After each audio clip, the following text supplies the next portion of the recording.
Welcome back नाजरीन। अब हमारा सेगमेंट है जी वाओ। आज जो हम आपके लिए चीज लेकर आए हैं वो एक किताब है जिसका साइनॉप्सिस है। अच्छा। उस किताब का नाम है द पावर ऑफ नाउ। और ये एक जर्मन टीचर हैं, एकहर्ट टोल उनका नाम है, उन्होंने ये किताब लिखी है। लेकिन खास बात इसकी ये है, ये उन चंद किताबों में से है जिनको डिजर्टेड आइलैंड चॉइस कहते हैं। ये साढ़े वास्ते लेके आए हो? जी जी, चलो आप ही फैसला कर लो, साढ़े लिए बने। लेकिन मिर्जा साहिब तो अपने आप में डिजर्टेड आइलैंड है ना।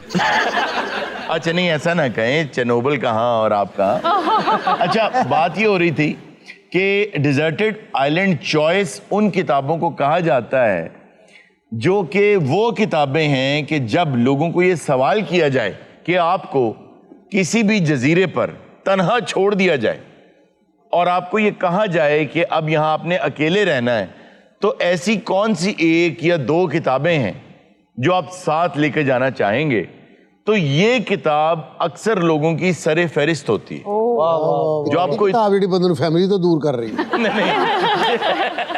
ਇਹਦੇ ਵਿੱਚ ਹੋਏਗਾ जंगल में जानवरों से बचने के तरीके। नहीं। अच्छा, वैसे तो बड़ी दुख की बात है, हमारे मुल्क में लाइब्रेरी का रिवाज नहीं है। पिछले दिनों की बात है, जब हम बच्चे थे तो बुक क्लब्स होते थे। पिछले परसों की गल है, दिनों की गल है जब हम बच्चे होते थे। राहत कदा आज भी सवेरे 3 पहियां वाली साइकिल ते आए। राहत कदा आज ड्रामे देखे तो कहते पिछले दिनों की गल यार अच्छा जो डबल डेकर बसा लाहौर चलती है तो वेखिए ने? नहीं, मैं डबल डेकर बसें जरूर देखी है, लेकिन यूं चलती हुई है, उस दौर में था नहीं। देखिए थे ना LOS की जी, अल्लाह दी कसम साढ़े तो बड़े उस दौर में था नहीं, मैं LOS की क्यों गला नोट करया करो। मेरे जहन में एक क्वेश्चन आ रहा है काफी देर जी से। जी जी जी। अगर तो किसी ने किताब पढ़ ली है फिर क्यों लेके जाएगा, और अगर उसे पता ही नहीं है तो क्यों वो सिलेक्ट कर रहा है? हाँ, उसकी वजह ये है कि आप जितनी बार किताब पढ़ते हैं उतनी मर्तबा किताब आपसे बात करती है। इंसान का अटेंशन स्पैन इतना हो ही नहीं सकता कि वो एक एक सत्र को गौर से पढ़ ले और हमेशा के लिए अपने जहन में रख दे। किताब एक ही मर्तबा नहीं, बार बार जब आप पढ़ते हैं हर बार आपसे कोई नई बात करती है। किताबें जब बंदा पढ़ता है तो वो बातें करती हैं जी। गोगे का भी पढ़ रहे सी किताब, कहती बंद कर दे गोगे, अगर आप वर्का ना थली में तेरे दंद भन दे। इस किताब में क्या ऐसा खास है? ये किताब आपको कुछ सबक देती है। वो सबक इतने शानदार हैं, 1997 में ये किताब आई थी और आज तक ये किताब बेस्ट सेलर। अब ये आपको जो सबक देती है वो सुनने वाले। इसके जो शुरू के चैप्टर्स हैं वो ये कहते हैं कि आपका जो दिमाग है वो एक पट्टा है, एक मसल है। यस। तो आप जब वजन उठाते हैं, आप कोई भी एक्सरसाइज करते हैं तो एक हद तक करते हैं ना। बेशक। तो जब भी किसी चीज के बारे में सोचें तो एक हद तक सोचें, अपने माइंड को कंट्रोल करें, ओवरथिंक नहीं करें। ओवरथिंक ना करें। जिंदगी के जितने मसाइल हैं, चाहे वो आपकी बॉडी के मसाइल हों, चाहे वो घर के मसाइल हों, चाहे आपका किसी के साथ रिलेशनशिप हो, वो सारे खराब होना शुरू ही ओवर थिंकिंग से होते हैं। और एक जो वहम आपका ये किताब दूर करती है, द पावर ऑफ नाउ, वो ये कहती है कि आपका वहम है कि मैं अपने ख्याल को बदल नहीं सकता। आप ब्लॉक करें अपने दिमाग को। शुरू में आपको ये टेक्निक नहीं आएगी, लेकिन आहिस्ता आहिस्ता प्रैक्टिस से आ जाएगी कि वो जो वजन दिमाग ने उठा रखा है ना, उसको जरा रख दें। अपने दिमाग को बताएं कि बस मैंने जितना इस चीज के बारे में सोचना था अब मैंने सोच लिया, अब मैं नहीं सोचूंगा, अब मैं किसी और चीज के बारे में सोचूंगा। तारा मिर्जा साहब ने अपना दिमाग इससे टेक्निक के मुताबिक लॉक किया। अच्छा, चाबी छोड़ बैठा हूं।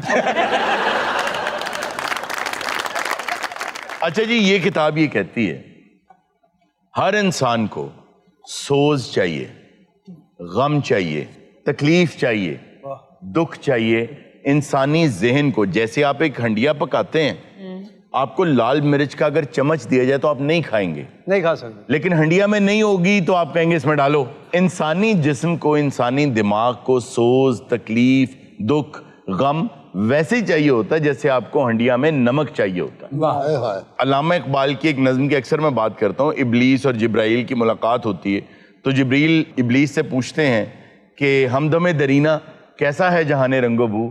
वो कहता है सोजो साजो दर्दो दागो आरज़ुओ जुस्तजू। पूरी दुनिया में जो भी इंसान के अंदर होता है या उसको चाहिए होता है वो जमा कर दिया, लेकिन बात कहाँ से शुरू हुई? सोज, तकलीफ। تھوڑی سی تکلیف آپ کے دماغ کو نمک کی طرح چاہیے.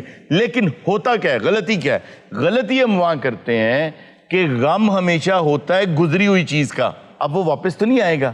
آپ سوچ سوچ کے تکلیف زیادہ لے لیتے ہیں, آپ غم میں رہنے لگ جاتے ہیں. ایک تحقیق آئی ہے دنیا میں جو یہ بتاتی ہے کہ آپ کے ساتھ جو برا ہوا وہ تو ہوا, لیکن آپ جو آج اس کو محسوس کر رہے ہیں وہ اتنا بھی برا نہیں تھا وہ آپ کے ساتھ ہوا جس کو آپ زیادہ محسوس کر رہے ہیں. اس لیے پین کو کنٹرول کریں.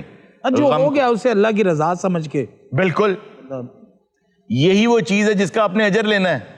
یہی وہ آپ کی ہیوی بائکس ہیں, یہی آپ کے وہ محل ہیں, وہ گاڑیاں ہیں, یہی وہ آپ کے باغ ہیں, آپ کے حویلیاں ہیں, آپ کی وہ چیزیں ہیں جو آپ نے آگے جا کے لینی ہیں. وہ یہی صبر ہے. ہارون صاحب میزریبل رہنے کا شوق ہو جاتا ہے, انہیں عادت پڑ جاتی ہے کہ وہ ہر وقت میزریبل رہے. یہ جو ارزا نے بات کی ہے یہ اتنی زبردست بات ہے کہ اشفاق احمد صاحب اپنی کتاب میں لکھتے ہیں کہ یہ جو شوق ہو جاتا ہے نا غمگین رہنے کا, تکلیف زیادہ تر شاعروں کو ہوتا ہے یہ کہ غم میں, سوز میں, تکلیف میں رہنے کا. وہ کہتے ہیں میرا ایک دوست تھا جس کو روز رات کو 12 بجے پورے مائیگرین سٹارٹ ہو جاتے, سر کا درد ہو جاتا. تو کہتے ہیں کہ ہمیں سمجھ آ گئی کہ اس کو اپنے درد سے محبت ہو گئی. اس نے 10 بجے نا دوائیاں سجانی شروع کر دینی کہ یہ کھاؤں گا, یہ کھاؤں گا, یہ 12 بجے مجھے تکلیف ہونی ہے. نہیں یہ کھاؤں گا, یہ کھاؤں گا اور یہ پیوں گا.